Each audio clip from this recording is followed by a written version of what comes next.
परदेसिया हो गे रे राजा, मन ला मिला के आन बोलना होगे। तोला नहीं तो छोड़ाओ गोरे, दुए चार दिन माल होटे आहूं।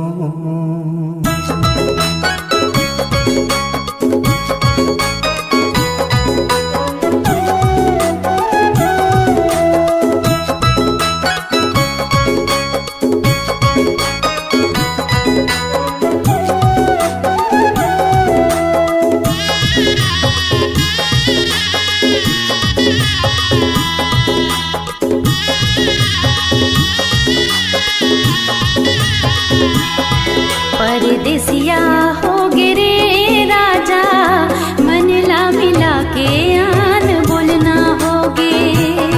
परदेसिया हो गे रे राजा, मन ला मिला के आन बोलना होगे।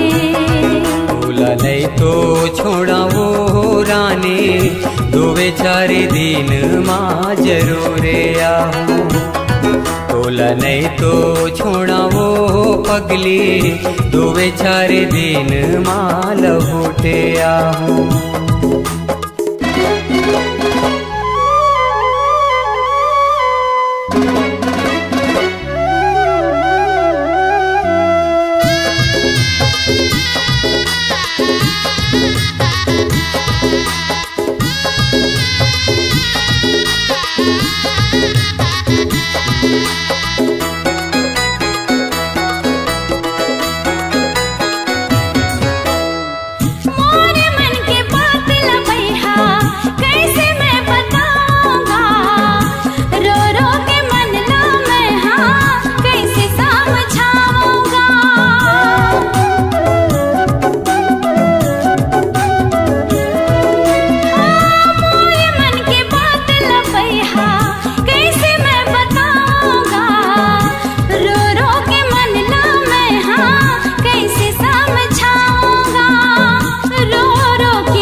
नहीं तो छोड़ाओ रानी, दुए चार दिन मां जरूर आहूं।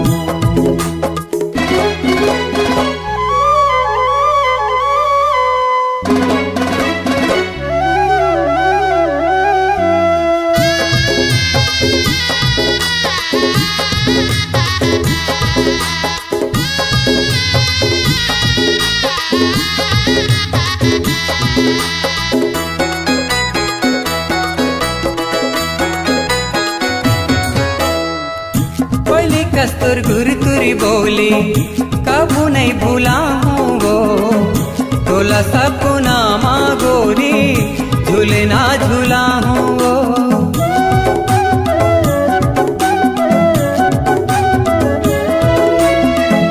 कोयली कस्तूर गुरतुरी बोली कबू नहीं भूला हूँ वो, तोला सपना माँ गोरी झूलना झूला हूँ वो। तोला सपना माँ गोरी झूलना झूला हूँ। मैया राखे रही बेओ पगली, दुए चार दिन माँ जरूर आहूं।